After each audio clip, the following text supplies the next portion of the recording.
Pessoal, isso que eu tenho em mãos é um relatório de inteligência financeira, um dos milhares que eu já produzi.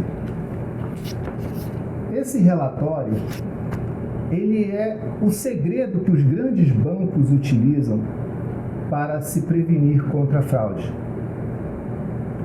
Nós vamos te contar como que você, investidor ou trader iniciante, podem fazer para evitar cair em pirâmides financeiras ou outros golpes financeiros que existem por aí.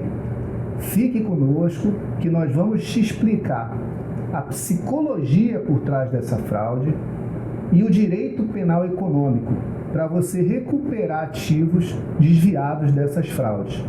Nosso objetivo não é dar apenas um pedaço de papel escrito sentença. Nosso objetivo é dar efetividade na recuperação dos ativos financeiros. As pirâmides financeiras são estruturas feitas para não dar certo. E muitos desses golpistas desviam dinheiro para o exterior, onde não há tratados de extradição. Então, por isso, é importantíssimo fazermos diligências investigatórias. Eu sou Marcelo Carvalho de Montalvão, sou investigador de fraudes corporativas há mais de 20 anos, sou autor do livro Inteligência e Indústria, Espionagem contra a Espionagem Corporativa e do Manual de Inteligência e Investigações Patrimoniais, Classificação, Busca e Recuperação de Ativos. Sou Paulo Viana, advogado, sou especializado em Direito Penal Econômico pela Fundação Getúlio Vargas, cursei o curso de Liderança na ICEM, Escola do Comando Maior do Exército, e Estratégia Política na Escola Superior de Guerra.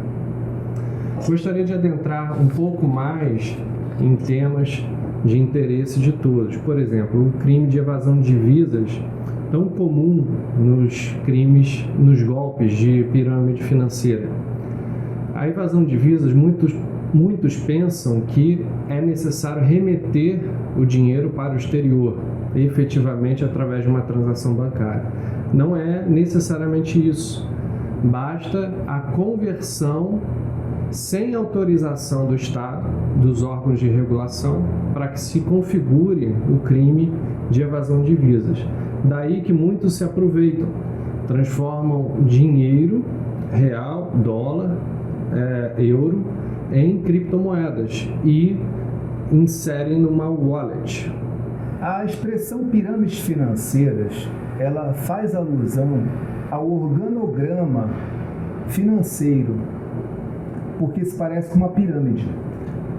O fundador da pirâmide, ele fica no topo e ele recruta outras pessoas a realizar investimentos em troca de altos retornos financeiros. Só que essas pessoas são recrutadas, elas são para receber bônus, receber bonificações, elas são obrigadas a recrutar outras pessoas, de modo que financeiramente a estrutura fica muito parecida com a de uma pirâmide. São promessas irreais, são promessas ilusórias e promessas insustentáveis de lucros muito fáceis, exorbitantes e muito rápidos. Para vocês terem uma ideia, o Warren Buffett, que é considerado o maior investidor do mundo atualmente, vivo, ele tem uma rentabilidade de aproximadamente 20% ao ano. A maioria das pirâmides financeiras prometem 20% ao mês, às vezes até mais, às vezes 2% ao dia. Isso é insustentável. O primeiro caso documentado de pirâmide financeira que nós temos na história foi o esquema de um vendedor de cupons de selos postais chamado Charles Ponzi. Ele era de Boston, Massachusetts, e na década de 20 ele fundou um esquema onde as pessoas investiam supostamente em cupons de selos fiscais que depois de remetidos ao exterior retornavam com um preço maior. O fato é que ele atraiu pessoas de várias classes sociais que depositavam dinheiro na banca dele em troca de elevada rentabilidade. E no começo ele conseguiu e a fama dele se estendeu. Até que um dia um jornalista descobriu que era impossível ele dar essa rentabilidade para a quantidade de cupons de selos fiscais que havia nos Estados Unidos da América. Então, quando essa notícia foi veiculada no jornal, todos os investidores decidiram pegar seu dinheiro de volta. Foi aí que a pirâmide desmoronou. Por quê? O esquema da pirâmide ele é pagar os primeiros investidores com o dinheiro dos novos investidores. Não existe rentabilidade alguma, de modo que quem fica por último perde. Outro caso importante foi o da Dona Branca, que na década de 50 em Portugal ela fundou o chamado Banco do Povo. O Banco do Povo era uma estrutura com vários escritórios, né? Cresceu bastante, mas não era um banco. Apesar do nome ser Banco do Povo, era uma espécie de banco não oficial, banco paralelo, ou banco clandestino, onde ela recebia dinheiro de investidores e emprestava dinheiro a juros. Em uma época que Portugal concedia juros bancários de mais ou menos 1% ao ano, a poupança de Portugal rendia mais ou menos 1% ao ano. A Dona Branca, como ela é chamada também a banqueira do povo, ela concedia juros para quem emprestasse dinheiro a ela de aproximadamente 10% ao ano. Então, isso atraiu muita gente. O terceiro caso muito famoso foi o de Bernard Madoff, que recentemente, em 2008, logo depois da crise do subprime, das hipotecas, dos empréstimos à compra de imóveis nos Estados Unidos, ele tinha um fundo de investimento que quebrou quando os investidores decidiram recuperar seus ativos, quando decidiram pedir o dinheiro de volta, descobriram que não havia dinheiro. Lembrando que o Bernie Madoff, ele foi um dos fundadores da Bolsa de Valores de Nasdaq. Então isso demonstra que pirâmides financeiras, elas podem ocorrer com pessoas de todas as categorias, principalmente aquelas pessoas que têm algum prestígio. Então a gente vai tentar aqui te alertar para você tomar muito cuidado, como evitar esse tipo de golpe e como recuperar seus ativos caso você, investidor ou trader iniciante, tenha caído nesse golpe. É muito importante isso que o Marcelo falou, porque deu o histórico, né, dos crimes de golpe em pirâmide financeira. Ocorre que hoje esses crimes se adaptaram à nova revolução digital, a indústria 4.0, que é o meio digital. Então, o que nós estamos vendo hoje é uma verdadeira propagação de crimes virtuais que se utilizam de plataformas digitais, que se utilizam da internet para fraudar pessoas. E o que chama a atenção são corretoras de valores fraudulentas, que se utilizam de imagens de jogadores de futebol, de pessoas famosas que estão na mídia, para captar e chamar a atenção de pessoas para que sejam novas vítimas, né, de fraude no mercado financeiro.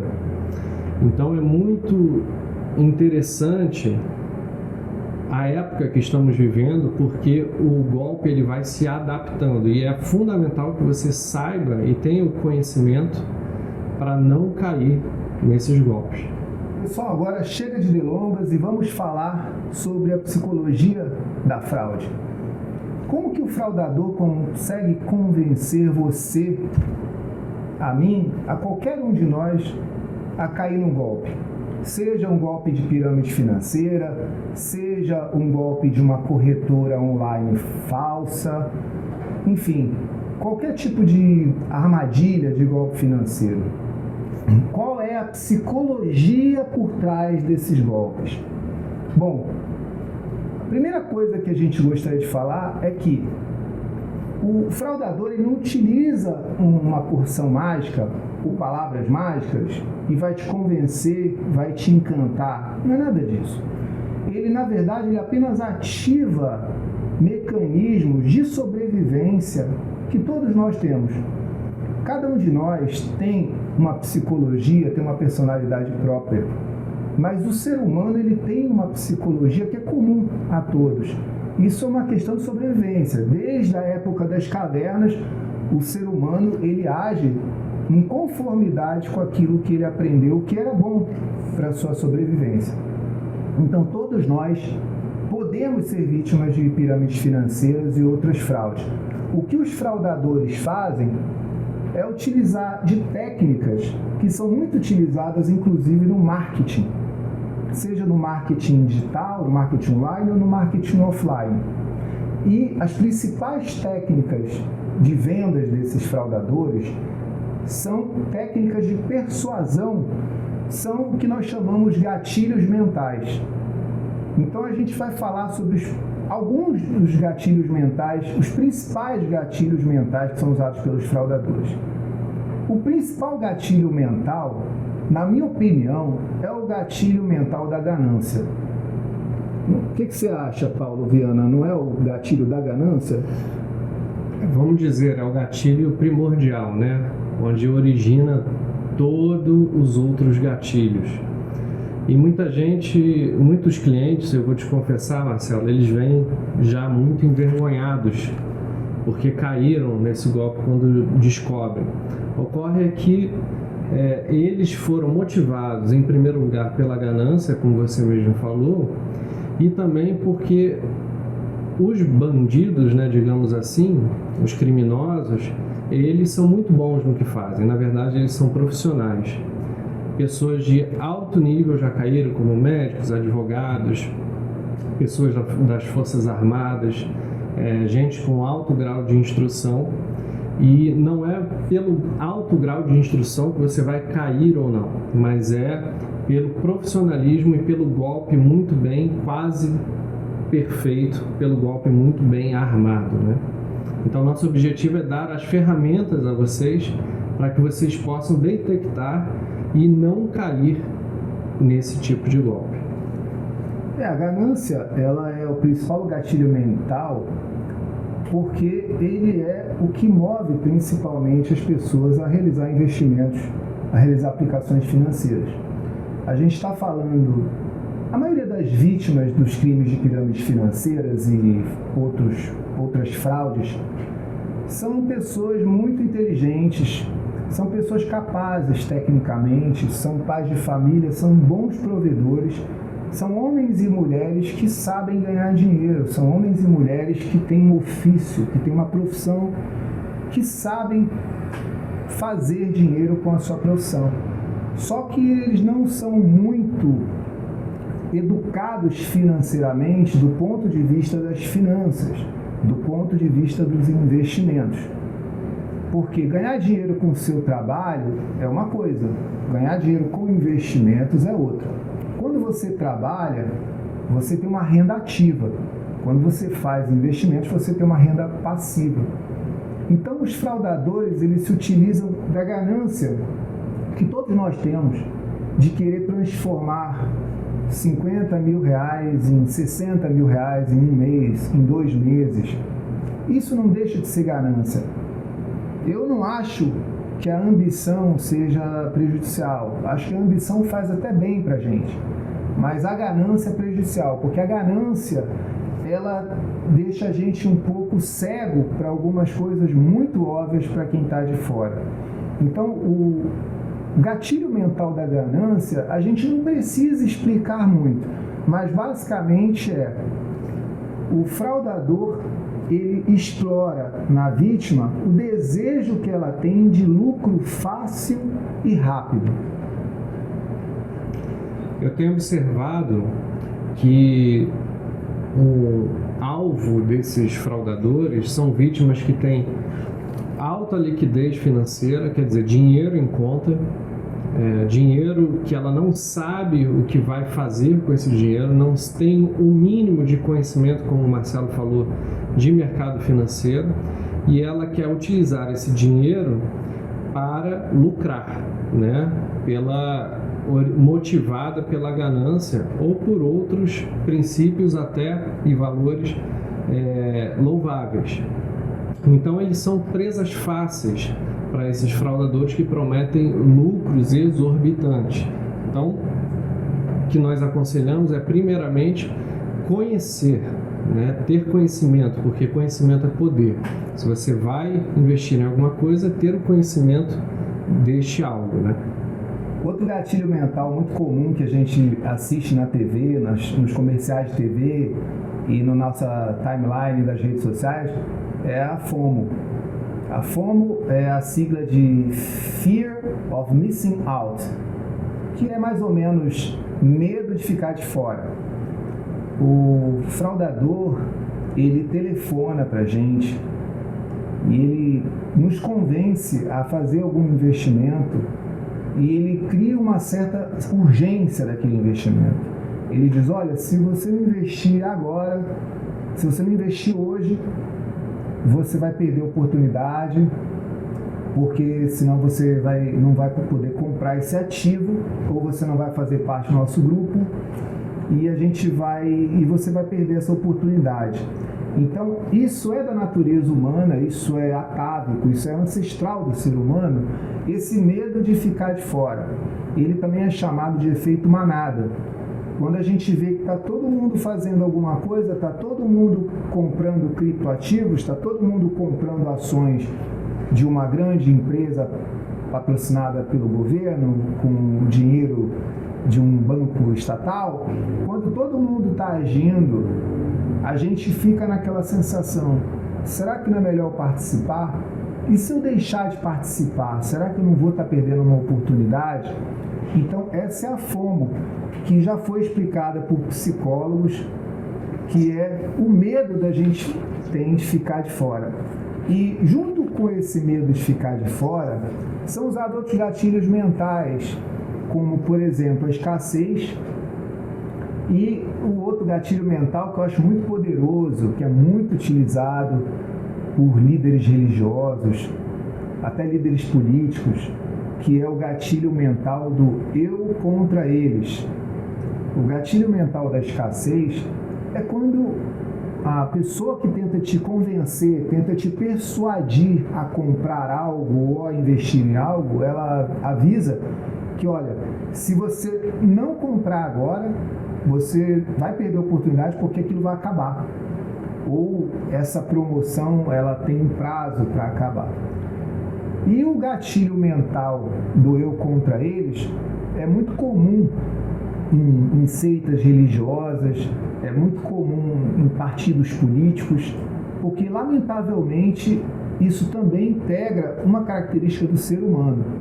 Foram realizadas algumas experiências em universidades, em cursos de psicologia sobre esse tipo de gatilho mental, e um dos exemplos mais fascinantes, ao mesmo tempo obscuro, foi o exemplo do nazismo, né?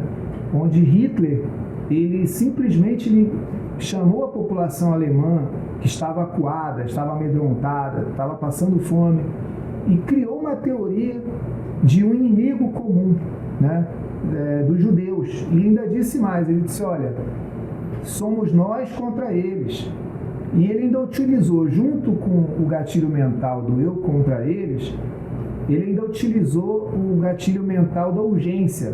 Ele dizia, ou nós acabamos com eles agora, ou eles vão nos escravizar, ou eles vão acabar conosco. Então, gente, infelizmente, esses mecanismos psicológicos, que nós chamamos gatilhos mentais, eles são muito utilizados pelos fraudadores, sejam nas suas comunicações sociais, sejam nos seus telefonemas, fique muito atento com esses gatilhos mentais. Você vai perceber que as principais corretoras de valores, as principais empresas, as empresas mais sérias, as corretoras de valores mais sérias, elas não ficam insistindo para que você compre uma ação ou para que você realize um investimento. Ela deixa você muito à vontade. Eu sou um investidor qualificado. Desde o início, eu nunca recebi um telefonema do corretor. Olha, Marcelo, compra isso, compra... Nunca, jamais. Porque empresas sérias não fazem isso. Claro que se você perguntar, você pedir opinião, você vai receber um paper, você vai receber algumas recomendações, algumas dicas, algumas análises, mas ninguém vai tentar te convencer a fazer alguma coisa, muito menos para ontem, para hoje. Então fica a dica, tome muito cuidado com aquelas pessoas que tentam te convencer a realizar aportes financeiros com muita pressa e que utilizam desses gatilhos mentais. Meu nome é Paulo Viana, sou advogado, especializado em contratos por Harvard. Fiz liderança pela Escola do Comando Maior do Exército, também estratégia política pela Escola Superior de Guerra e represento quase 500 clientes vítimas de fraude financeira que juntos tiveram prejuízo de 100 milhões de reais. Pessoal, a gente gostaria de falar também sobre algumas técnicas de prevenção de fraude. Algumas dicas, uns hackzinhos bem simples para você não cair em golpes. Os fraudadores, além dos gatilhos mentais, além da psicologia da fraude, eles também se utilizam de técnicas de marketing, principalmente de marketing multinível, que é o chamado também MMM, e a venda de ativos da moda. Ora, ativos da moda são os ativos que estão na moda. Hoje em dia um ativo que está muito na moda é o Bitcoin. Mas já foi o ouro, já foi ações de uma empresa dos Estados Unidos, do Brasil, já foi carne de boi, já foi até carne de avestruz. O que está na moda é o que está na moda, é o que está hype, é o que está todo mundo falando, todo mundo comentando. Então, os fraudadores, eles também se aproveitam desse movimento de mercado. Eles ficam antenados. Onde que o mercado está caminhando? Qual a tendência do mercado? Então, se a tendência do mercado, por exemplo, for o Bitcoin, alguns fraudadores vão utilizar dessa expressão Bitcoin. Mas não tem Bitcoin nenhum. É só ilusão.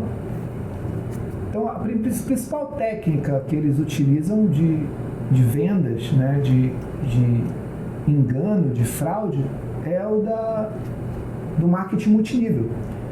Porque o marketing multinível, ele te oferece algumas vantagens, alguns benefícios quando você, cliente, passa a integrar o corpo de venda da empresa. Veja bem, eu não estou querendo dizer com isso que todo marketing multinível é fraudulento. Não foi isso que eu quis dizer. Aliás, temos empresas de marketing multinível muito sérias, como a Emo, a Herbalife. São empresas que nos ajudam com produtos de boa qualidade e que podem te ajudar a ganhar algum retorno financeiro, ter uma renda, né, com a revenda de produtos. Evidentemente que existem produtos. Essa diferença entre o marketing multinível sério e a pirâmide financeira travestida de marketing multinível. É que no marketing multinível sério, você sempre tem um produto. Esse produto pode até estar bem mais caro que o produto da concorrência.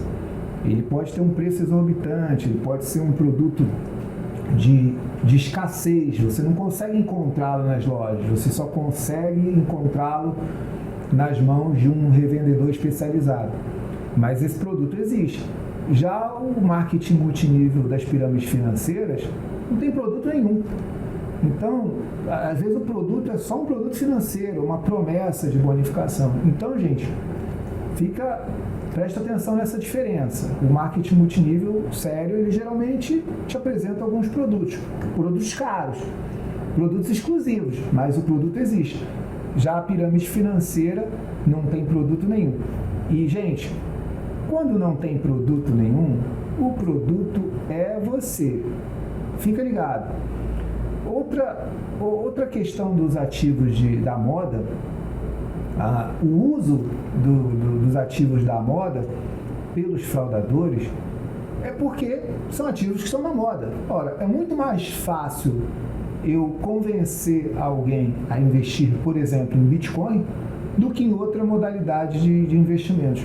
Por uma razão muito simples, porque ele está na moda. Então, quando o ativo financeiro está na moda, ele não só atrai uma maior quantidade de pessoas, como também facilita convencer essas pessoas a realizar esse investimento. E esses ativos da moda, eles são utilizados apenas de forma ilusória, porque o fraudador ele não tem a custódia desses ativos. Ou, se tem a custódia desses ativos, eles estão numa quantidade bem menor do que o valor investido e vão te entregar a quantidade bem menor que o valor investido. Por exemplo, ele pode prometer 100 gramas de ouro e enviar para sua casa, na verdade, apenas 1 grama, 10 gramas de ouro. Então, ele até te entregou o ouro, mas ele não entregou a quantidade investida, de modo que você paga um valor superfaturado por um produto, por um ativo financeiro.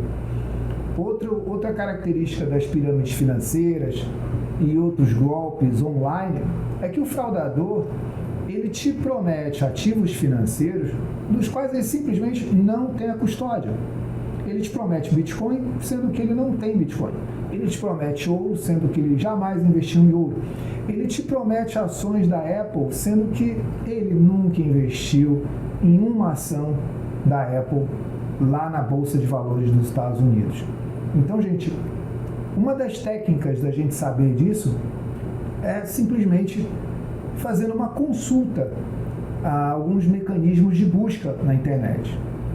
O primeiro lugar que eu consultaria, que eu recomendo o investidor iniciante ou trader iniciante a consultar, é o próprio Google. O Google é uma ferramenta interessante. Ela não é a ideal, não é a única, mas ela é uma das principais. Você simplesmente coloca o nome da marca ou o nome da empresa, da razão social, se você tiver, sempre entre aspas, e ao lado você coloca as palavras fraude, golpe ou scam, que é fraude em inglês, e vê o resultado.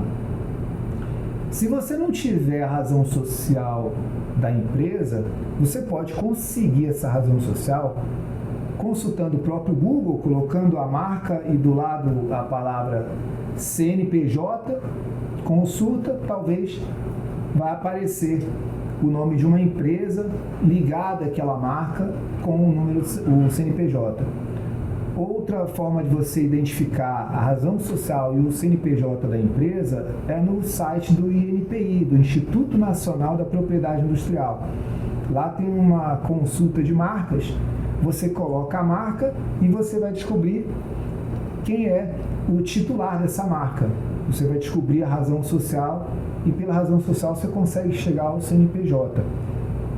Outra forma de você conseguir identificar o titular de uma marca ou o CNPJ, a razão social do CNPJ proprietária de uma marca é pelo domínio de internet. Você pega o domínio de internet e coloca no RUIS do registradores.br. O RUIS é um sistema de consulta de propriedade, de titularidade do domínio de internet. Pelo menos os domínios de internet.com.br. Você coloca lá o domínio de internet.com.br no RUIS do registro.br, dá um OK e ele vai te informar o titular daquele domínio de internet. Pode ser uma empresa, pode ser uma pessoa física, mas sempre ali tem a informação do CNPJ e do CPF. Depois, com esse CPF e o CNPJ, você consulta o próprio Google ou você consulta as páginas dos principais tribunais de justiça do país. www.tjsp.jus.br, no caso de São Paulo, TJRJ, no caso do Rio de Janeiro, TJMG, no caso de Minas Gerais, e assim por diante. Você pega esse CNPJ, você também com esse CNPJ, você pode descobrir quem são os sócios no site de consulta do cadastro CNPJ na Receita Federal. Você vai descobrir quem são os sócios, usa o nome dos sócios também no Google, sempre entre aspas, tá, gente? Coloca o nome da pessoa entre aspas para refinar a busca. Coloca o nome, a razão social da empresa entre aspas para refinar a busca. E do lado coloca a palavrinha fraude, golpe, e você vai saber as principais notícias sobre essa empresa. No site do Tribunal de Justiça você consulta a empresa e os sócios. E dependendo da quantidade de processos administrativos e processos judiciais, aí você decide realizar o investimento ou não. E Paulo, e com relação à consulta de processos administrativos sancionadores na Comissão de Valores Mobiliários, dá uma palavrinha aí para a gente sobre esses processos sancionadores, que também é uma forma de consulta de diligência, né? De diligência prévia. Com certeza, é uma ferramenta importantíssima você verificar se a corretora que você pretende investir o seu dinheiro, ela está licenciada, ou seja, ela está autorizada pelos órgãos de regulação do país. Então, por exemplo, no Brasil, se uma dita corretora está autorizada a operar na Bolsa de Valores do Brasil, ela tem que estar listada, a licença dela, pela CVM. Então, basta você entrar no site da CVM, no Brasil, e jogar o nome dessa dita corretora lá. E se ela estiver autorizada, ela necessariamente vai aparecer, inclusive, a autorização que a autarquia vai dar a ela. E a mesma coisa funciona também para corretoras que dizem operar papéis do exterior. Muitas corretoras fraudulentas também operam e dizem vender papéis, por exemplo, de Google, de Facebook, de Tesla, de Amazon. Então, esses papéis eles são listados na Bolsa de Valores dos Estados Unidos, na Nasdaq, na SP 500 e Dow Jones. Então, você precisa ir nesse site, que é perfeitamente possível, e jogar o nome dessa corretora que diz vender esses papéis e ver se essa corretora está autorizada a operar naquela bolsa de valores. Acho que essa é uma das ferramentas mais básicas e fundamentais que resolvem muitos problemas. Outras ferramentas muito importantes de consulta cadastral, a exemplo do SPC, do Serasa, que geralmente os bancos fazem com relação aos consumidores, com relação aos clientes, antes de entregar um crédito, né? O banco, antes de nos dar dinheiro, de nos emprestar dinheiro, ele quer saber quem somos nós, qual é o nosso histórico, qual é o nosso background, como nós nos relacionamos no passado com outros fornecedores. Então você também pode fazer isso. Você pode pegar o nome da empresa e colocar em alguns sites de consulta cadastral totalmente gratuitos. O primeiro que eu recomendaria é o site Escavador. O site Escavador é excelente, gratuitamente você tem acesso a alguns processos judiciais. Não são todos, tá? Não existe nenhum banco de dados perfeito, não existe nenhum banco de dados que englobe todos os registros de todas as pessoas. Mas a reunião deles ajuda bastante. Então o escavador, ele vai listar os processos contra aquelas pessoas, contra aquelas empresas, principalmente processos trabalhistas. Mas é muito bom fazer a consulta no site escavador. Outro site que eu recomendo é o site do Reclame Aqui. O Reclame Aqui, todo mundo sabe, é um site onde os consumidores fazem reclamações contra algumas empresas. Então, às vezes, a empresa que está nos oferecendo algum produto ou serviço, às vezes os fraudadores, eles criaram uma marca recentemente, ainda não deu tempo das vítimas identificarem que foram vítimas de fraude, ou ainda estão na fase da negação, né? Que não é um gatilho mental, mas isso existe. Às vezes a vítima de fraude, ela demora para reconhecer, primeiro demora para identificar que foi vítima de fraude. E às vezes identifica, mas demora para reconhecer que foi vítima de fraude. Afinal de contas, ninguém quer reconhecer que cometeu um erro, às vezes até banal para algumas pessoas que não estavam inseridas naquele contexto. Então, um desses sites é o Reclame Aqui.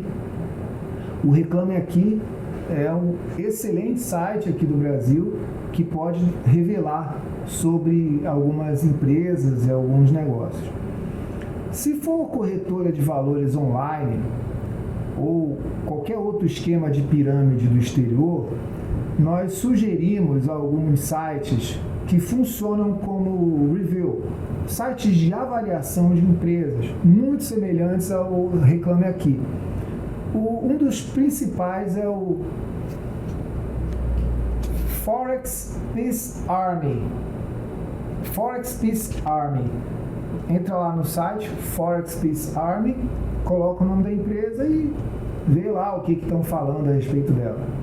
Se você não fala inglês, é só você colocar o tradutor do Google lá para o português, você vai entender facilmente o que está acontecendo. O simples fato de existir muitos comentários sobre essas empresas já serve de alerta, porque geralmente ninguém entra na internet para falar bem de uma empresa, as pessoas geralmente entram para falar mal. Outro site que pode ser utilizado para esse tipo de consulta é o Trustpilot, que funciona muito semelhante ao Peace Forex Army. Ele também te dá pistas, ele também é um site de review, ele te dá pistas de como está a avaliação dessas empresas na internet, como que os usuários, como que os clientes, os consumidores estão avaliando essas empresas. É muito importante você fazer essas avaliações, essas consultas, antes de fechar o negócio. Nós chamamos essas consultas de due diligence, que em inglês significa diligências prévias ou devidas diligências. Essas devidas diligências, elas são, por exemplo, obrigatórias quando nós somos funcionários de bancos, quando nós somos empregados, funcionários, servidores públicos, precisamos realizar uma compra, fazer qualquer negócio com dinheiro que não é nosso, nós somos obrigados a fazer devidas diligências, né, que são as diligências prévias, diligências pré-contratuais. A gente não vai entregar o nosso dinheiro para quem a gente não conhece, para quem a gente não pesquisou, para quem a gente não investigou. Então, se a gente é obrigado a fazer isso com o dinheiro dos outros, por que a gente não deve se obrigar a fazer isso com o nosso dinheiro? É importante lembrar a definição do direito penal econômico, que é a parte do direito penal na legislação brasileira que cuida de crimes financeiros, que busca com que o Estado dê a efetiva punição para os agentes que são envolvidos com crimes mais relacionados a finanças. O direito penal econômico é a parte do direito penal que cuida só de crimes econômicos, de delitos financeiros. A gente não liga para crimes de sangue, crimes contra a honra, crimes sexuais. Não, o delito econômico é o objeto do direito penal econômico. Claro que, evidentemente, às vezes no meio de um crime econômico tem um crime que visa ocultar esse crime econômico. Mas a gente quer falar sobre o direito penal econômico e como que ele pode ser útil para você recuperar seus ativos financeiros, caso você tenha sido vítima de uma pirâmide financeira ou de uma empresa fraudulenta. Então, o primeiro delito que a gente pode chamar a atenção do direito penal econômico é o crime de estelionato. O estelionato nada mais é do que fraude. O estelionato é como nós, brasileiros, chamamos a fraude, pelo menos tecnicamente, no Código Penal. O estelionato é quando você engana uma pessoa. Não é um negócio como outro qualquer que você entrega e a pessoa não fica satisfeita. Não é isso. Estelionato é quando você usa de algum ardil, usa de algum engodo, usa de algum meio fraudulento para a pessoa acreditar que está fazendo um negócio, quando na realidade ela não está fazendo negócio nenhum. Ela só está sendo enganada, ela só está entregando o dinheiro para o fraudador. Então, primeiro, o crime de excelência das pirâmides financeiras, de corretoras de valores online fraudulentas e outras fraudes que pululam aí na internet ou até no meio da rua. O principal é o estelionato. É um crime financeiro por excelência, porque ele não tem violência. O crime financeiro, ele é diferente dos crimes simplesmente patrimoniais, porque o crime patrimonial, geralmente é o furto, ele é o roubo, que é o furto mediante violência ou grave ameaça. Então ele tem esses crimes patrimoniais têm como características o uso da força ou simplesmente o uso de uma intrusão, de uma extrusão. A pessoa entra escondida na sua casa ou no clube. Já os crimes financeiros, e principalmente estelionato, a pessoa tem uma interação com a vítima sem usar a violência e geralmente por meio de um engodo. Outro crime importante que caracteriza muito as pirâmides financeiras, aí numa conotação mais coletiva, são os crimes contra a economia popular. Que a lei de 1951, olha só, gente, a lei é posterior ao esquema lá do Charles Ponzi, né, que é o fundador do esquema Ponzi, e a lei é contemporânea da Dona Branca, né, da banqueira do povo lá de Portugal, que na década de 50 fundou essas associações para emprestar e tomar dinheiro emprestado em Portugal, que acabou revelando ser outra pirâmide financeira, a exemplo do Charles Ponzi, lá dos Estados Unidos. Então, o crime contra a economia popular, ele não menciona o nome do Charles Ponzi, ele não menciona o nome da Dona Branca, até porque o crime foi de 1951, a lei foi promulgada em 1951, mas a lei fala justamente sobre esses esquemas fraudulentos que afetam não só uma pessoa num estelionato comum, mas toda uma coletividade em o que a lei chama de esquemas de cadeia ou pichardismo, fazendo alusão a um outro fraudador, acho que é Pichard. Então, bola de neve, a lei fala também em bola de neve. É engraçado isso, porque às vezes a lei chama de bola de neve, as pessoas chamam de pirâmides financeiras, porque na verdade tem pessoas que sabem, tem ciência que estão fazendo parte de um esquema desse. Não são todas, a maioria são vítimas que só esperam ter um lucro fantástico, um lucro fabuloso com o seu investimento, um lucro fácil e rápido. Mas algumas dessas vítimas, elas tinham consciência que integravam uma pirâmide financeira.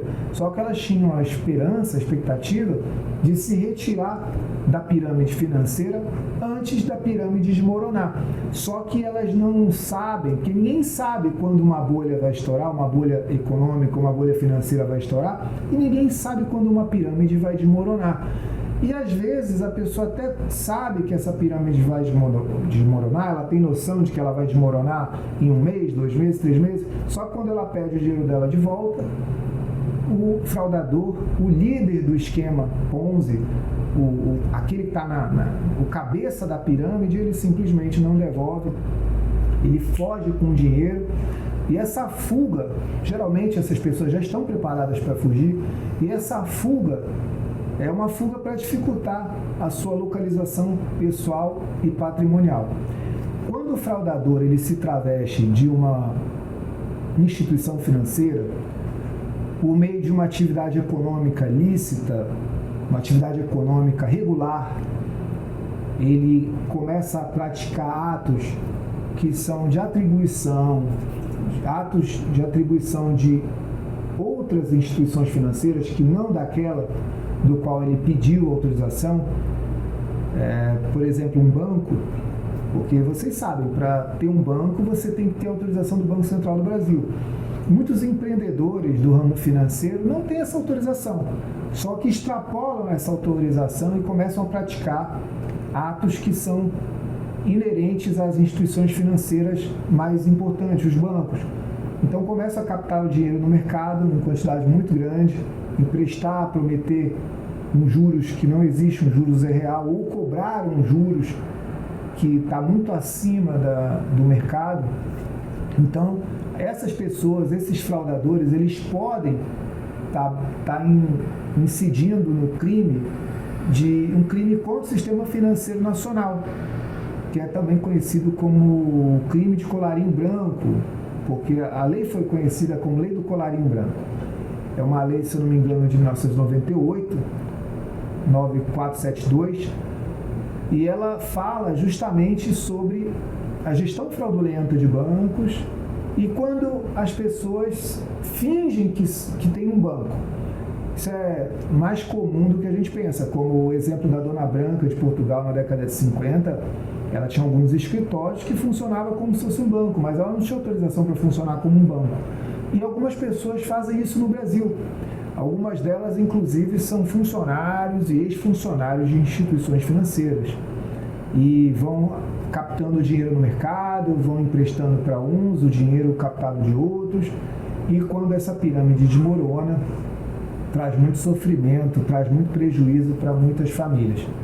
E por último, um dos crimes mais cometidos, mais praticados por fraudadores é o crime de lavagem de dinheiro e ocultação de bens. O crime de lavagem de dinheiro nada mais é do que tentar dar a um dinheiro que é adquirido de forma ilegal a aparência de um meio legal. Então, geralmente, o fraudador ele tem um negócio ilícito, um negócio desonesto, clandestino, mas ele também tem negócios regulares, negócios legítimos, que ele usa para justificar de onde ele tira tanto dinheiro, de onde ele mantém aquele padrão de vida. E o crime de lavagem de dinheiro, ele também é chamado, pela lei do Brasil, lavagem de dinheiro e ocultação de bens. Porque lava dinheiro, oculta bens, não só quem consegue dinheiro de maneira desonesta, mas também quem consegue de maneira honesta, mas oculta esse patrimônio para não pagar impostos ou para não pagar dívidas. E uma das formas que os fraudadores utilizam para lavar dinheiro, dentre várias formas que os fraudadores utilizam para lavagem de dinheiro, uma delas, infelizmente, é o investimento em criptomoedas, criptoativos diversos, principalmente criptomoedas como o Bitcoin. É importante também esclarecer que não apenas as vítimas individuais como pessoas são o alvo desses fraudadores, mas o próprio país, porque dá a conotação de um dano à sociedade, um dano à coletividade, e nós chamamos esse momento que estamos passando de um verdadeiro terrorismo econômico, um ataque à soberania nacional econômica, porque caso esse dinheiro fosse de alguma forma botado em circulação para aquecer a economia ou investido na própria Bolsa de Valores do Brasil, como por exemplo, tenho certeza absoluta que pelo volume financeiro iria alavancar com certeza a economia da nação. O que o Paulo Viana quis dizer é que o estelionato, ele praticado contra uma pessoa, duas, ele é um estelionato. Quando praticado contra 10, 20, 30, 100 pessoas, é uma pirâmide financeira, é uma bola de neve, chame como quiser, mas é um esquema fraudulento, é uma fraude contra uma coletividade. Mas quando essa fraude ela ultrapassa as fronteiras nacionais, quando ela se transforma em crimes transnacionais e atinge uma quantidade, um volume muito grande de pessoas, de investidores e traders que são recrutados geralmente no universo virtual, por meio de redes sociais ou por meio de propagandas no Google, quando essa fraude atinge um universo muito grande, isso já impacta no mercado financeiro. Imagina só, 1 milhão de pessoas vítimas de fraude, em valores que vão de R$100 a 9 milhões de reais de investimentos fraudulentos. Imagina esse montante, se fosse regularmente investido por meio do sistema financeiro nacional, por meio de uma LCD, uma LCI ou outra aplicação financeira bancária regular, ou por meio de uma corretora de valores cadastrada na Comissão de Valores Mobiliários, e esse dinheiro fosse investido em ações, em debêntures ou outros títulos de empresas privadas ou de bancos privados, esse dinheiro ele poderia com certeza fomentar a economia nacional, ele poderia contribuir para a redução de algumas desigualdades sociais ou ajudar ao aumento do emprego. Agora, se esse dinheiro for desviado para o bolso do fraudador, seja ele um cidadão nacional, seja ele um cidadão estrangeiro, domiciliado no Brasil ou residente no exterior, operando de forma telemática, operando de forma cibernética, esse crime ele tem uma conotação do crime organizado transnacional e ele tem o poder de impactar na soberania nacional. Ele constitui uma ameaça financeira. Existem ameaças que são cibernéticas, existem ameaças atômicas, existem vários tipos de ameaças. E existe a ameaça econômica, existe a ameaça financeira de atores e organizações do Brasil ou do exterior. É contra essas ameaças financeiras que nós temos que lutar.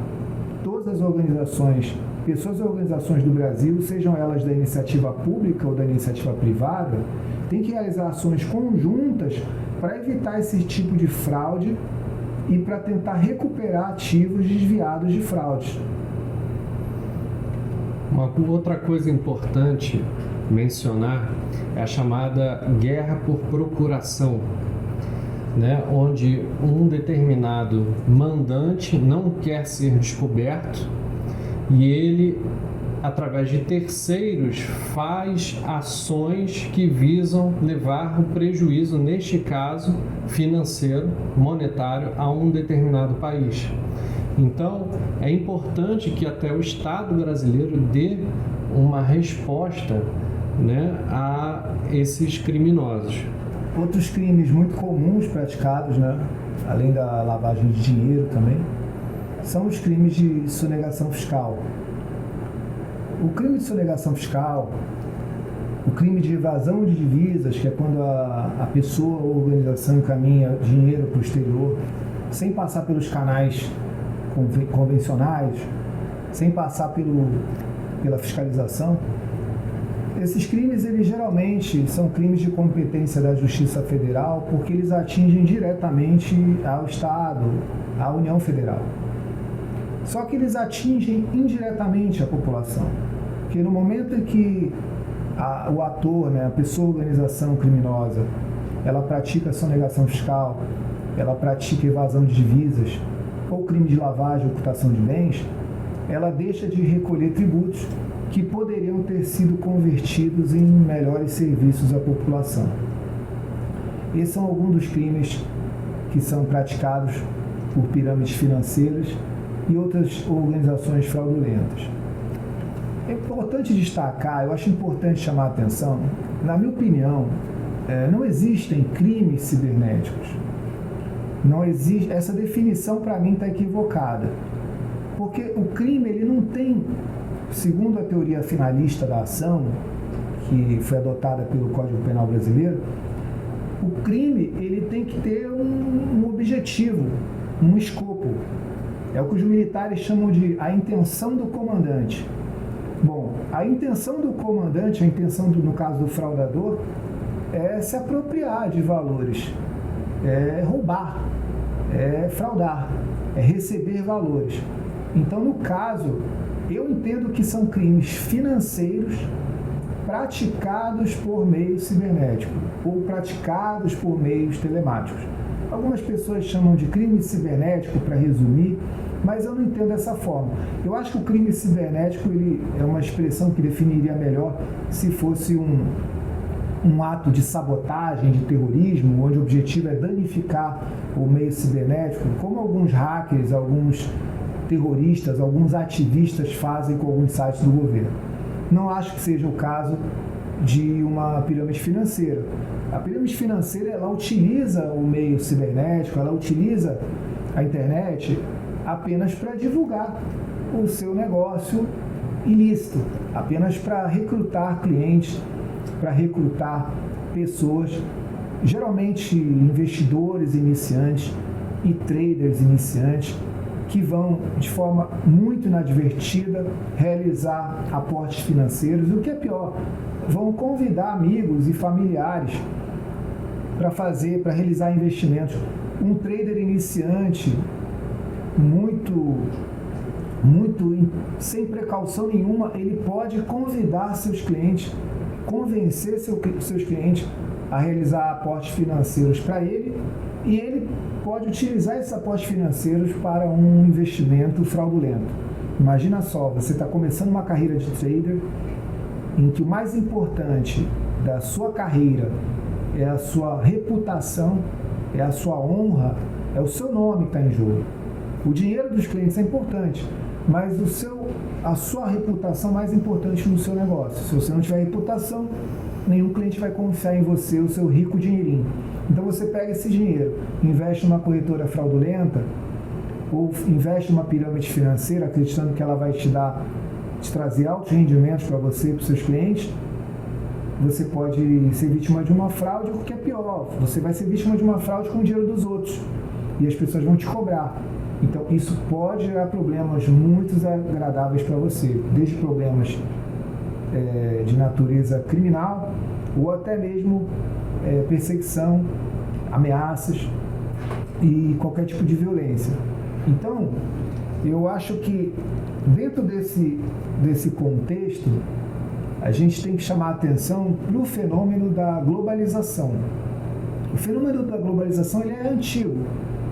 Ele acho que começou desde as navegações, quando os primeiros impérios perceberam que eles poderiam ter altos lucros, altos rendimentos com as trocas comerciais entre países, entre nações, entre continentes. Então, a globalização nada mais é do que um fenômeno em que o organizador de uma frota, de uma companhia, de uma indústria, está estabelecido num país, mas ele compra mercadorias de outro país e revende num terceiro país. No caso atual, e no caso de pirâmides financeiras, é muito comum o fraudador ele estar estabelecido em um país ou qualquer país do mundo. Muitos deles são nômades digitais, não ficam parados em um lugar especificamente, eles ficam viajando em vários países do mundo. Ele pode abrir uma empresa financeira num país, geralmente é um país minúsculo, ou um paraíso fiscal, onde a entrada de recursos financeiros nos bancos, nas contas bancárias abertas por essa empresa naquele país, não vão chamar a atenção das autoridades financeiras, ou elas não vão cobrar, não vão indagar a origem desse dinheiro, até porque o paraíso fiscal é um conceito, e os paraísos fiscais são aqueles países onde geralmente não existe fiscalização, ninguém pergunta qual a origem do dinheiro, ou não tem cobrança de impostos, ou a cobrança de impostos é uma taxa, uma alíquota muito próxima de zero.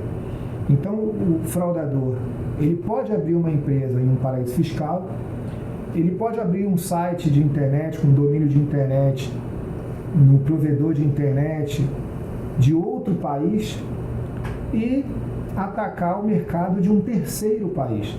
Então, às vezes, esses grupos, essas organizações criminosas transnacionais, elas geram, ou até mesmo pirâmides financeiras do nosso próprio país, elas podem ter sites no exterior, com contas bancárias no exterior, num outro país, que não é o mesmo onde está estabelecido, onde está registrado o domínio de internet daquele site, e podem atingir o mercado nacional ou de um outro país por conta de facilidades fiscais, facilidades econômicas e até pela legislação menos rigorosa.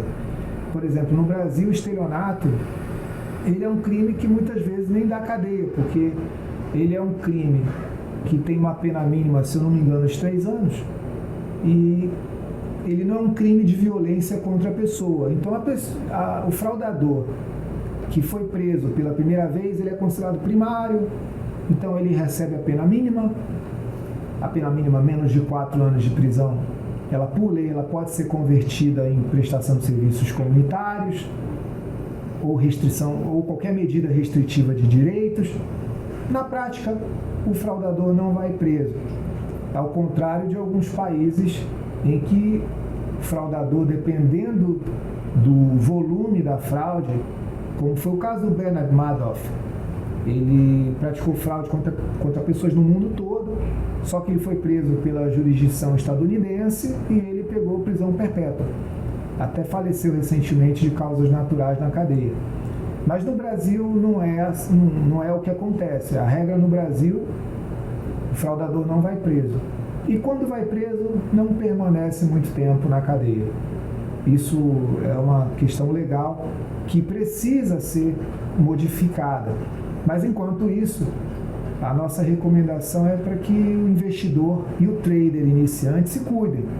Preste bem atenção onde vai investir o seu dinheiro. Importante lembrar também que nessa era de globalização, de indústria 4.0, a tipicidade dos crimes permanecem os mesmos. Por exemplo, sonegação fiscal, evasão de divisas, lavagem de dinheiro. Ocorre que eles são utilizados por outras ferramentas, que hoje é a internet, são os crimes virtuais.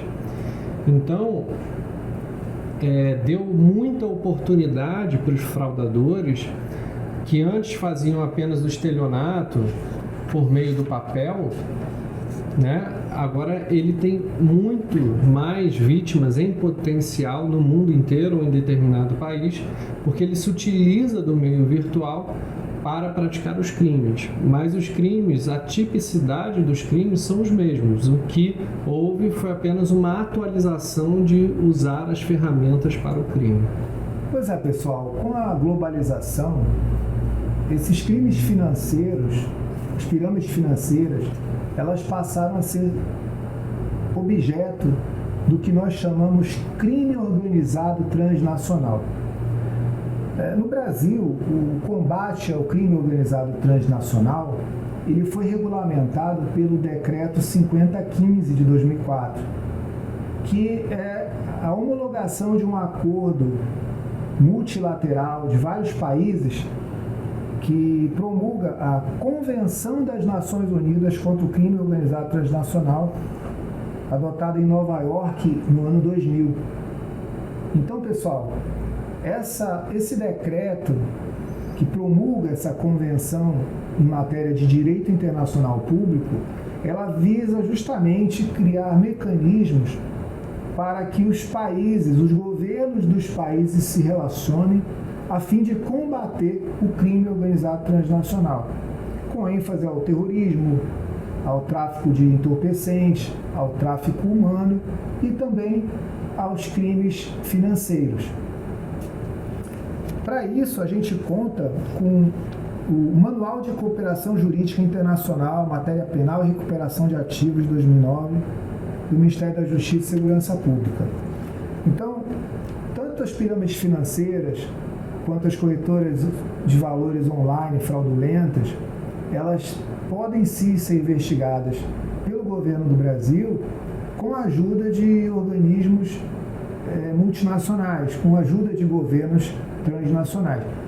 Porque a ONU, a Organização das Nações Unidas, entendeu que essa é a única forma de combater os crimes transnacionais que, como nós já explicamos, eles têm origem num país, eles funcionam em outro para atingir um mercado de um terceiro país.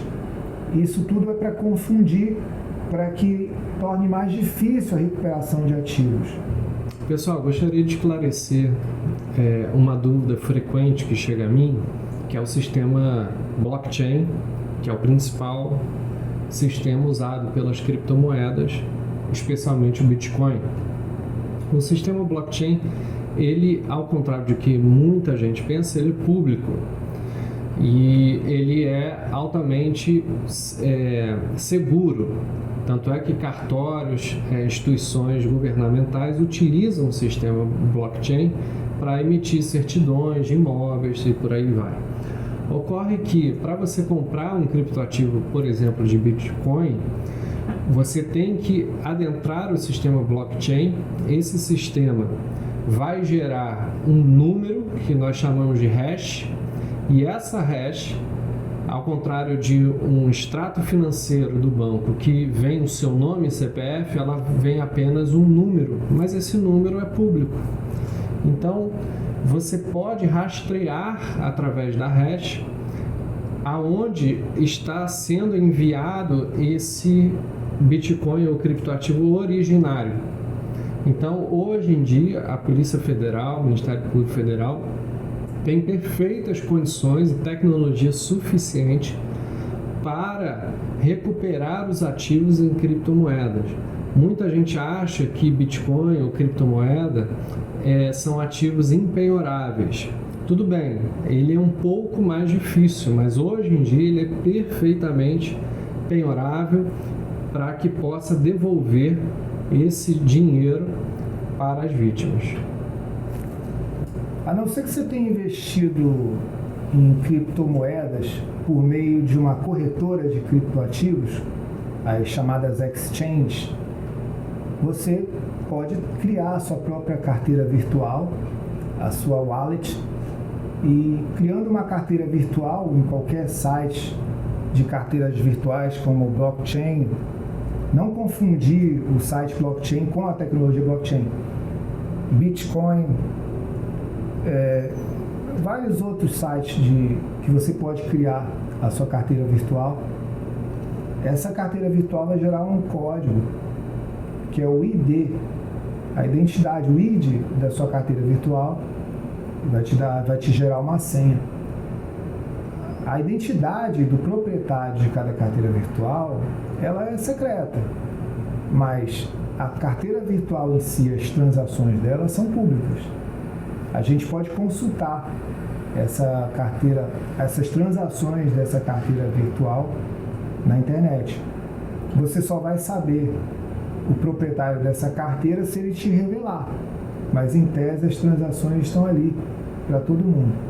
O segredo, às vezes, da recuperação de ativos é descobrir quais são as carteiras virtuais, quais são as wallets que são utilizadas pelos fraudadores para a lavagem e ocultação de bens. A gente descobre essas carteiras virtuais por meio de fontes humanas de inteligência. Essas fontes humanas de inteligência, elas podem revelar as carteiras ou as exchanges, as corretoras de criptomoedas que são utilizadas pelos fraudadores, e nós solicitamos que o Ministério da Justiça encaminhe ofícios a essas exchanges solicitando o extrato de todas as transações ou a lista de todas as hashes, de todos os códigos, todos os IDs, de todas as wallets ou das contas vinculadas àquela empresa ou aqueles sócios. Não é uma tarefa fácil, não é uma tarefa simples, mas existem sim meios de recuperação de ativos, e é sobre isso que a gente vai falar agora. Gostaria de definir o que a própria Comissão de Valores Mobiliários, a CVM, ela define e afirma o que são ativos virtuais, no caso, criptomoedas. Vou ler para vocês. Ativos virtuais, protegidos por criptografia, presentes exclusivamente em registros digitais, cujas operações são executadas e armazenadas em uma rede de computadores. Há situações onde os criptoativos podem ser caracterizados como valores mobiliários, por exemplo, quando configuram um contrato de investimento coletivo. Nessa situação, a oferta deve ser realizada de acordo com a regulação da CVM. Quando se tratar apenas de uma compra ou venda de moeda virtual, exemplo Bitcoin, a matéria não é da competência da CVM.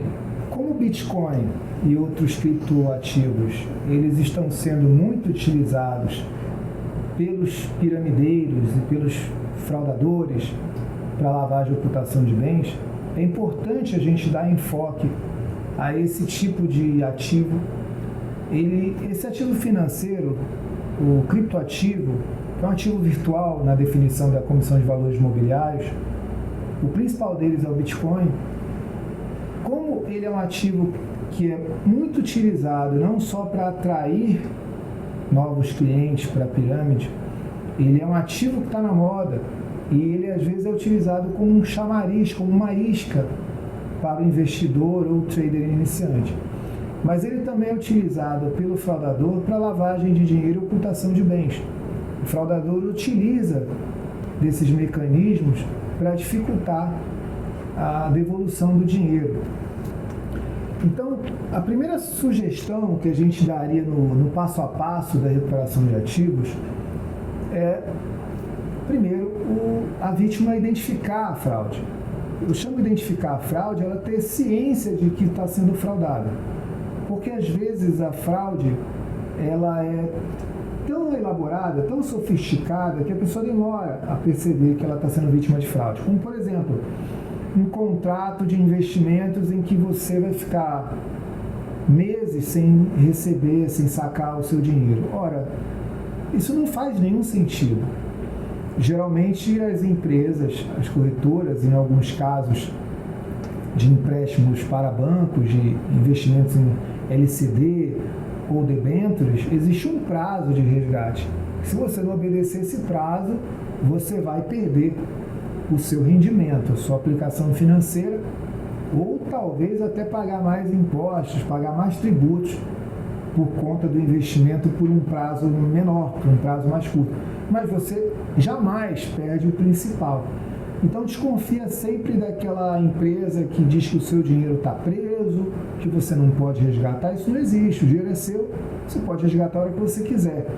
Se você for impedido de resgatar, não acredite muito em promessas que adiam o resgate.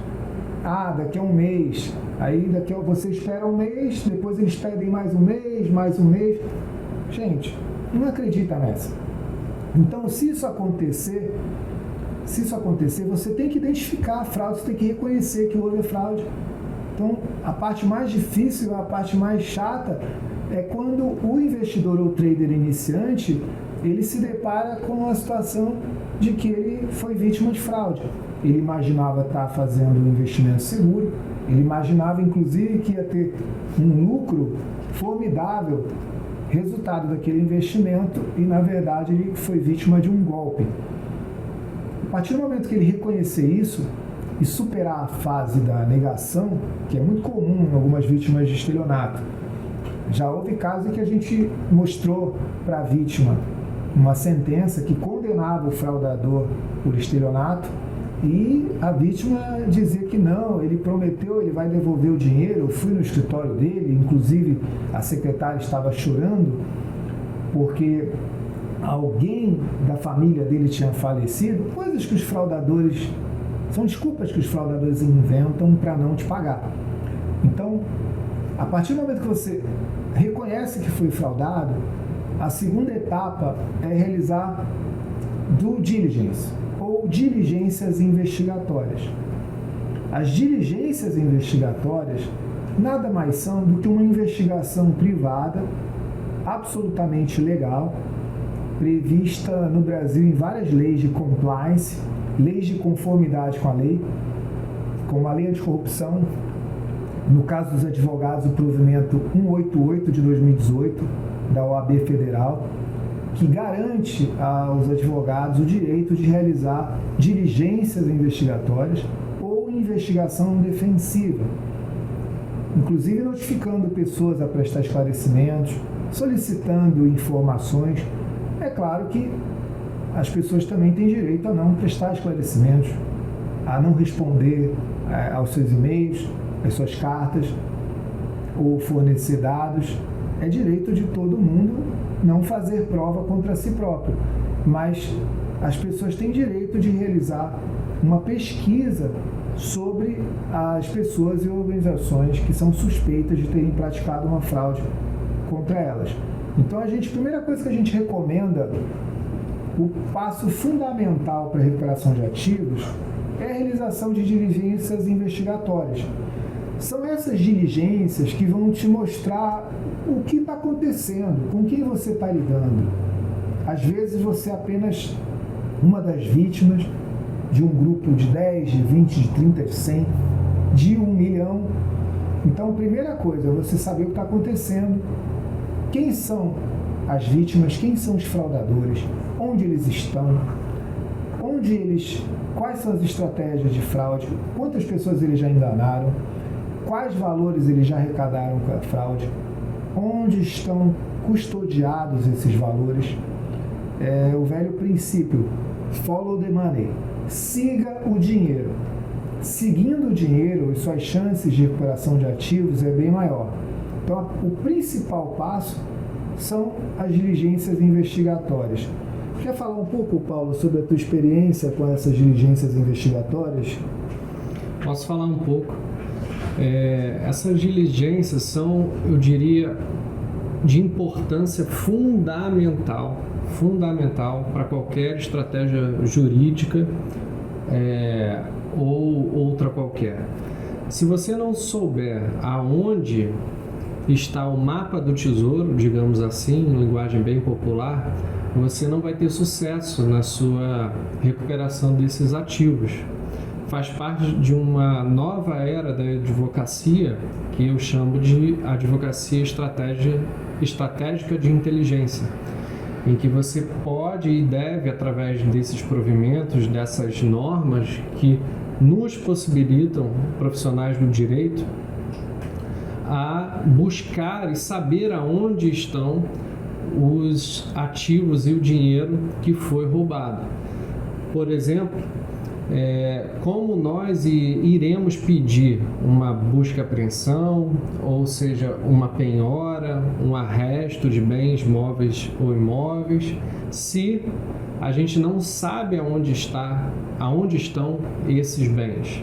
Então é de fundamental importância fazer uma análise e uma diligência investigativa preliminar muito bem fundamentada para que você possa depois atacar esses pontos. É como se fosse, na linguagem de guerra, o mapa estratégico do campo de batalha, onde você vai ter as munições corretas para, na hora H e na hora certa, você poder atacar. As diligências investigatórias, também chamadas de investigação defensiva, se constitui na principal tática de toda a estratégia de recuperação de ativos. É porque a partir dessa investigação privada é que o profissional de recuperação de ativos ele vai definir a sua estratégia, ele vai identificar quem são os fraudadores, quem são as vítimas, quais recursos tecnológicos que os fraudadores estão utilizando, quais os mecanismos de lavagem de dinheiro e ocultação de bens esses fraudadores estão utilizando. Somente uma diligência investigatória robusta é que vai dar subsídios ao profissional de recuperação de ativos para ter realmente eficácia na recuperação de ativos, para efetivamente resgatar o dinheiro roubado de fraude.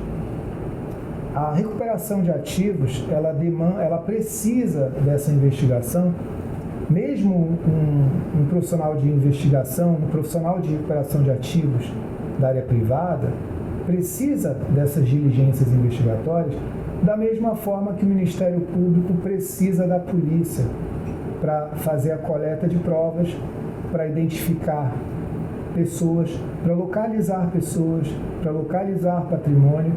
Então, nós consideramos que as diligências investigatórias, elas são o principal mecanismo de recuperação de ativos. Primeiro, porque a gente tem que saber quem são os fraudadores e onde eles colocaram o dinheiro roubado das fraudes. E segundo, porque eles vão te dar um mapa, eles vão te permitir definir a melhor eficácia de recuperação de ativos. Se vai ser por meio do Ministério Público Federal, Ministério Público Estadual, a Justiça Comum, enfim. Se você não fizer uma pesquisa, como é que você vai saber onde atacar? Terminada essa fase de investigação, nós recomendamos algumas ações que são antecipatórias, tanto para a recuperação de ativos, quanto também para a prevenção de que novas fraudes aconteçam, para prevenir que outras pessoas também sejam vítimas de fraude. Aí a gente está pensando no coletivo, a gente está pensando um dever cívico, um dever cidadão de todos, que é denunciar uma fraude. Não é porque você foi vítima de fraude que você deve simplesmente deixar para lá ou não se preocupar que outros cidadãos também possam ser vítimas desses mesmos fraudadores. E nós elencamos aqui algumas tarefas, algumas etapas que nós achamos importantes. É claro que você não precisa cumprir todas essas etapas, mas a gente vai listar algumas que nós consideramos importantes. Primeiro é o processo administrativo sancionador na Comissão de Valores Mobiliários. Você precisa instaurar um processo administrativo sancionador na CVM. Por quê? Porque geralmente as pirâmides financeiras ou corretoras online fraudulentas, elas estão operando junto ao mercado financeiro, só que à margem da regularização. Elas não estão sob a fiscalização desses órgãos.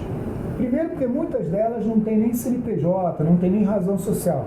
Algumas têm razão social, têm CNPJ, só que tem uma classificação de atividade econômica diferente de bancos ou outras instituições financeiras, apesar de operarem como bancos, apesar de operarem como uma instituição financeira corretora de valores mobiliários. Então a gente acha importante, primeiramente, fazer essa denúncia na Comissão de Valores Mobiliários.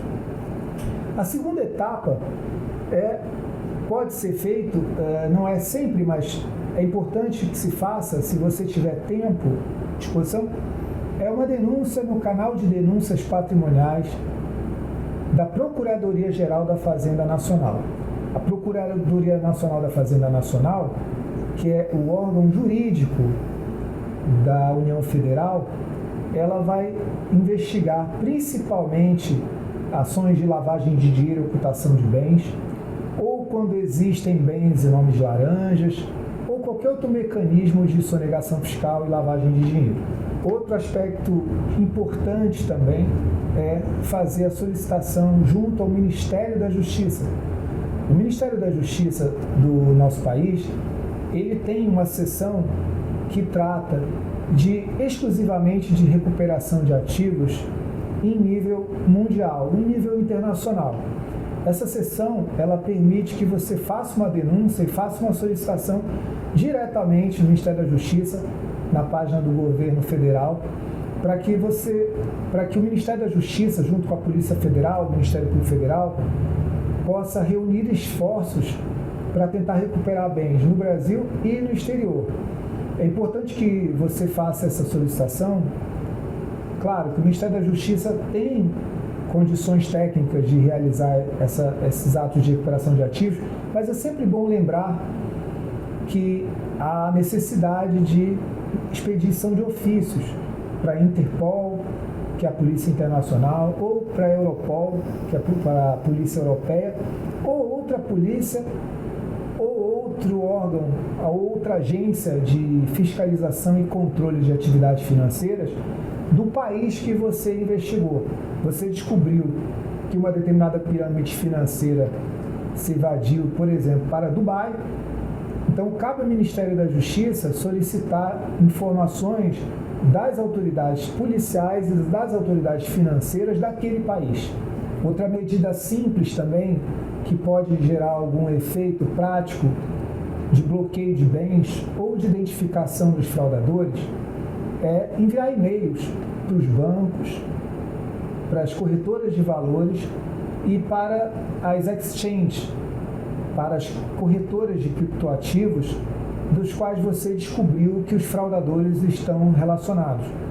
Aqueles bancos, exchanges ou até mesmo corretoras de valores tradicionais que você descobriu que foram utilizados pela organização criminosa ou pelo fraudador para lavagem de dinheiro e ocultação de bens, é importante que você encaminhe e-mail para essas instituições ou faça uma denúncia. Geralmente essas instituições, elas têm um canal de denúncia de prevenção de lavagem de dinheiro e financiamento do terrorismo. Esse canal de denúncia você pode utilizar para solicitar que a instituição seja alertada sobre a utilização de contas bancárias dessa instituição financeira, se for o caso do banco, ou de conta investimento da corretora de valor ou da conta do fraudador em uma exchange, uma corretora de criptoativos.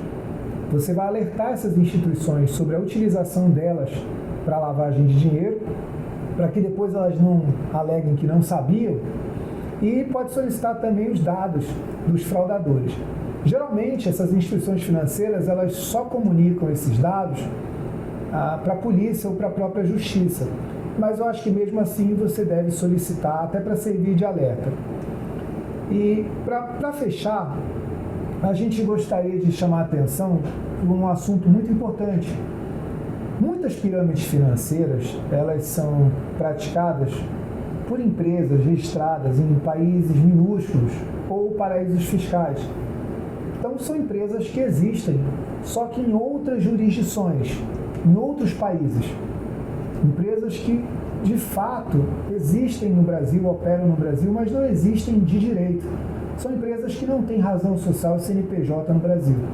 E como que elas chegam até as vítimas? Elas chegam pela internet, por meio de um site, às vezes nem é um site.com.br, é um site.com, um site que está cadastrado, está registrado em um provedor de internet também no exterior, às vezes até num país diverso do país onde a empresa está registrada. E esses sites, eles convencem as pessoas a realizar investimentos, convencem traders a convencer seus clientes a realizar investimentos nessas plataformas, geralmente por conta de bônus, bonificações, outras vantagens que nós já mencionamos são irreais, são ilusórias. Então, por conta dessa atividade econômica, dessa fraude ter sido praticada por meio virtual, pela internet, que são denominados crimes cibernéticos, que nós preferimos chamar de crimes financeiros praticados pelo meio cibernético, nós achamos muito importante fazer uma denúncia na Anatel, a Agência Nacional de Telecomunicações, porque a Anatel é a agência responsável por toda a comunicação no nosso país, seja via rádio, seja via TV e internet. Imagina que você criou um site proibido, um site com imagens perturbadoras, uma imagem que ofende grupos religiosos, pessoas, a família, crianças. Se você tem um site como esse registrado no Brasil, a Anatel ela tem o poder de ir lá e pedir para o provedor de internet desligar o seu site, para que você não use o sistema de telecomunicações do nosso país para divulgar ideias, ideais, conteúdo ofensivo, conteúdo prejudicial, conteúdo criminoso, conteúdo malicioso. Muitos desses sites que nós acessamos de empresas fraudulentas são sites registrados no exterior. A Anatel não teria, em tese, responsabilidade por esses sites. Só que muitos desses sites eles são retransmitidos por meio de plataformas de redes sociais que têm registro no Brasil, então a Anatel pode intervir.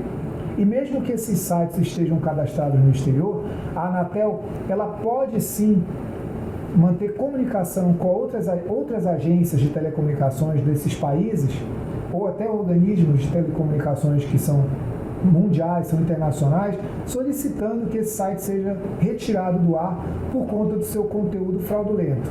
A Anatel ela pode, por exemplo, manter contato com a organização da internet para atribuição de nomes e números, chamado ICANN, na sigla em inglês, e com a Autoridade de Atribuições de Números da Internet, a IANA, também na sigla em inglês. Então, essas ações, podem ser realizadas posteriormente ou conjuntamente às diligências investigatórias. Agora, pessoal, a gente vai ouvir o que o Dr. Paulo Viana tem para dizer, como que, na prática, as pessoas vítimas de crimes financeiros podem fazer para tentar recuperar seus ativos com a ajuda de profissionais de recuperação de ativos. Então, pessoal, gostaria de dar o passo a passo de como fazer para que a gente possa recuperar esses ativos que foram objetos de golpe. O primeiro passo e fundamental é você reunir o máximo de vítimas possíveis. Geralmente não é apenas uma vítima, uma pessoa que cai em golpe. Quando uma pessoa cai, existe uma multiplicação de vítimas. Então são dezenas, são milhares de vítimas. Então, para que você possa dar a conotação às autoridades de dano à sociedade, de dano à coletividade, você precisa necessariamente reunir essas vítimas em uma ação. Como que você faz isso? Primeiro, por indicação, uma vítima chama a outra, que chama a outra, ou como uma estratégia de inteligência de você divulgando que você foi vítima de determinada empresa em sites específicos, que vão direcionar outras vítimas a entrar em contato com você. De posse dessas vítimas, a gente pode fazer, pela minha experiência, lives em que nós marcamos um dia, uma hora específica, onde todas as vítimas vão ouvir a estratégia, vão ouvir o que se pode fazer no caso delas, de forma muito verdadeira e real. Após essa live, as vítimas decidem ou não, com as informações que foram prestadas, a ingressar nesse grupo de vítimas com ação, que tem que ser uma ação coletiva. Porque eu não recomendo primeiro uma ação cível? Porque primeiro é necessário configurar o ilícito penal. Primeiro é necessário você mostrar para as autoridades que trata-se de uma organização criminosa e que não é apenas uma mera quebra de contrato cível, onde você entrou num mercado financeiro de risco e você assumiu o risco quando entrou e você perdeu o dinheiro. Não, primeiro a gente tem que mostrar para as autoridades que trata-se de uma organização criminosa, configurar o ilícito penal, crime financeiro, para que só depois você possa pensar e cogitar numa estratégia de indenização cível. Para que você possa agrupar o máximo de vítimas possíveis numa ação, você precisa também, ato seguinte, ter já feito diligências investigatórias, seja através de uma empresa de inteligência parceira ou através do provimento 188 da OAB Federal, que permite ao advogado realizar determinadas diligências de investigação. De posse disso, você vai produzir as provas robustas, você vai produzir um relatório de inteligência e você já vai entregar às autoridades um relatório já esmiuçado com as provas detalhadas. É como se fosse você mesmo fazendo o trabalho que as autoridades deveriam fazer, mas pela demanda e pela burocracia do Estado não são tão ágeis assim. Então você ajuda o Estado a ser mais rápido, a ser mais célere, juntando essas provas que você produziu e esse relatório de inteligência, onde você vai desbaratar toda a organização criminosa, do início ao fim, quem são os donos, quem são os intermediários, quem são os braços financeiros no Brasil. Já adianto que geralmente, na maior parte dos casos, o grosso do dinheiro, dos recursos financeiros estão nas empresas braço financeiro, para que você possa listar essas empresas e entregar para as autoridades e pedir medidas cautelares contra essas empresas braço financeiro ou sócios ou intermediários. Geralmente ali se faz a conversão do dinheiro para o ativo de criptomoeda. Então é necessário você pedir busca e apreensão nos computadores para que você possa ter acesso a hash, para que você possa ter acesso ao número da wallet e então as autoridades poderem recuperar o dinheiro para as vítimas. É possível também que as autoridades, de posse das provas que você produziu e do relatório que você produziu e do número e volume de dinheiro robusto, milhões de reais, possa dar a conotação de dano coletivo. Então, o Ministério Público Federal ou estadual, se for o caso, pode pedir a abertura de ação civil pública, que é uma medida também que nós recomendamos fazer o pedido. De modo que você precisa dar ao Estado, às autoridades, o mínimo de provas, o mínimo de condições para que as autoridades percebam esse dano à sociedade, esse dano à coletividade e possam tomar as medidas que você pediu e recomendou, de modo a dar mais efetividade ao seu processo e dar mais efetividade também às vítimas que você representa. Basicamente, essa é a estratégia que eu estou seguindo. Represento quase 500 vítimas de golpe no mercado financeiro e com aproximadamente, somando o prejuízo, 100 milhões de reais, e acredito que é a melhor estratégia possível. E aí, pessoal, gostaram do vídeo? Se você gostou, dá um like, curte e compartilha com seus amigos, traders, investidores. E se você quiser saber mais sobre inteligência financeira, se você quiser saber mais sobre investigações corporativas, clica no link dos cursos que temos aqui embaixo. Então, gente, gostaria de pedir que vocês compartilhem ao máximo esse conteúdo, esse vídeo, para que mais pessoas possam ter acesso ao conhecimento e vocês possam ajudar essas pessoas a não cair mais em golpe financeiro.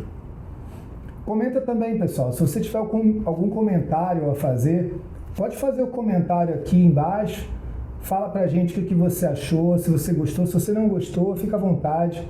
Nosso canal é bastante democrático. Você pode também ajudar a gente com algumas informações sobre como a gente pode realizar a recuperação de ativos. Você sabe que alguns profissionais têm sempre ideias novas para dar pra gente e a gente gosto de escutá-los. Pode comentar, pode compartilhar. Foi um prazer estar aqui com vocês. Eu espero que vocês tenham gostado. Um grande abraço. Muito obrigado. Um grande abraço.